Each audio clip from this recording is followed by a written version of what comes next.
ও বাবা, ও মা, সুসন্তানের তুমি স্বপ্ন দেখো, 1 নাম্বার হালাল খেতে হবে, 2 নাম্বার হালাল পোশাক পরতে হবে, 3 নাম্বার হালাল জায়গায় ঘুমাইতে হবে।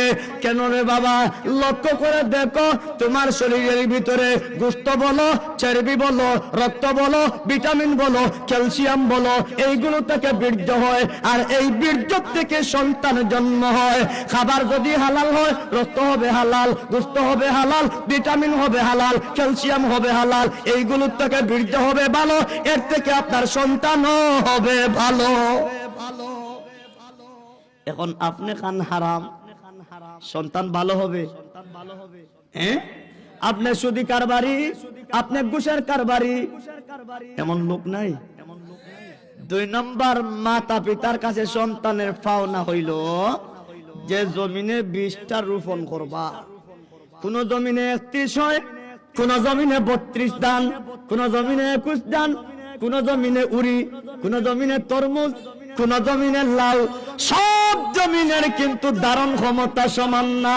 ঠিক তেমনি ভাবে দুনিয়ার মুসলমান, তোমার সন্তানের বীজ রোপণ করবা, এই জমিনটা আগে তোমার চেক করার দরকার আছে না নাই? এই কথা অনেকে বুঝবেন না মনে হয়। সন্তান দুনিয়াতে আইতে হইলে তো বীজ রোয়া লাগবে না? এই জমিনের নাম কি? মা। এই জমিনের নাম কি? এই মা সন্তান করবা কোথায়?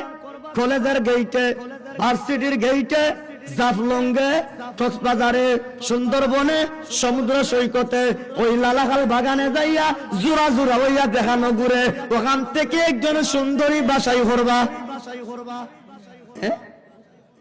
আমাদের অনেক বিদেশি ভাইয়েরা দেশে আসার পরে সাদা চামড়া দেখার পরে আর হুশ ঠিক থাকে না, আছে?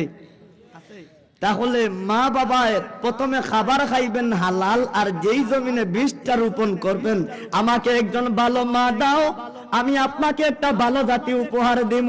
জাতের মেয়ে কালো ভালো, আমাকে ভালো একজন মা দিবারে দোস্ত, আমি তোমাকে ভালো একটা পরিবার দান করব।